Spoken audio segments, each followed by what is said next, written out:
This is a nuclear bomb. What's inside, you ask? That is uranium. Uranium is an actinoid metal. The element number is 92, consisting 92 protons and 146 neutrons. It has an atomic mass of 238.0289 units, the melting point of 1132 degrees Celsius, and a boiling point of 3,818 degrees Celsius. It was first discovered in 1789 by Martin Klaproth, a German chemist.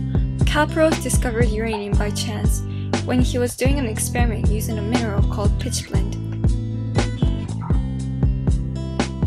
Most of uranium is located in Earth's crust and are inside numerous minerals. Uranium is highly radioactive.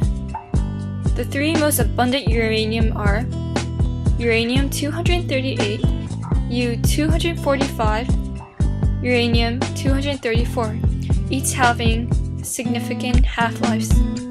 Uranium-238 having a half-life of 4.47 billion years, and uranium-235 with a half-life of 704 million years.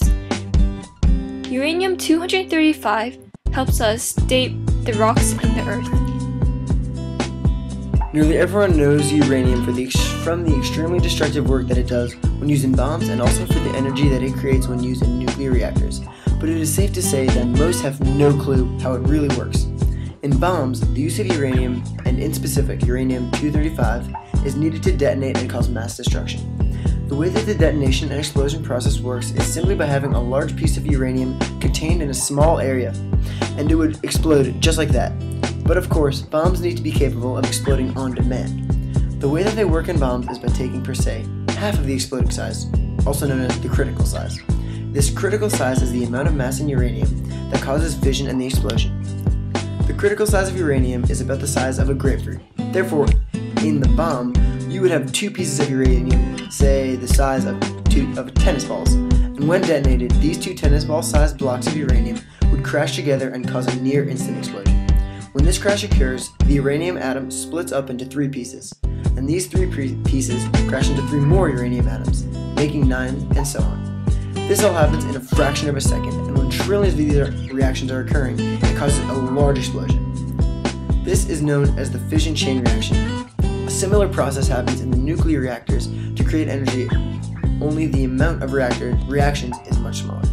The nucleus in the uranium-235 is split by a collision with another neutron. It releases heat and energy. This heat warms up water, creating a vast amount of steam and powering and spinning the turbines in the reactor. 50% of the world's energy is produced by nuclear reactors. The three countries that produce the most amount of this form of energy are Japan, the United States, and France. Recently in Japan, when the earthquake struck Fukushima, it caused the nuclear power plant to break, releasing uranium and all of the radioactive waste into the outside world. These radioactive particles are very dangerous.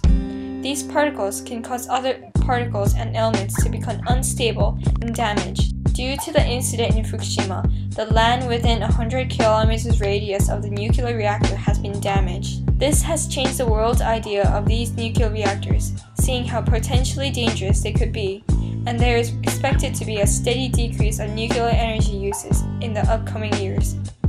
The uranium nuclear bombs have changed the world in many ways. They have started wars with the United States and Middle East, and have been used to kill thousands of people worldwide. An infamous usage of these bombs were the attacks on Hiroshima and Nagasaki during World War II. These bombs killed more than 100,000 people within a week, and they have become even more powerful since then. Without uranium, these bombs would not have been possible to make. Without uranium, the world would be a completely different place.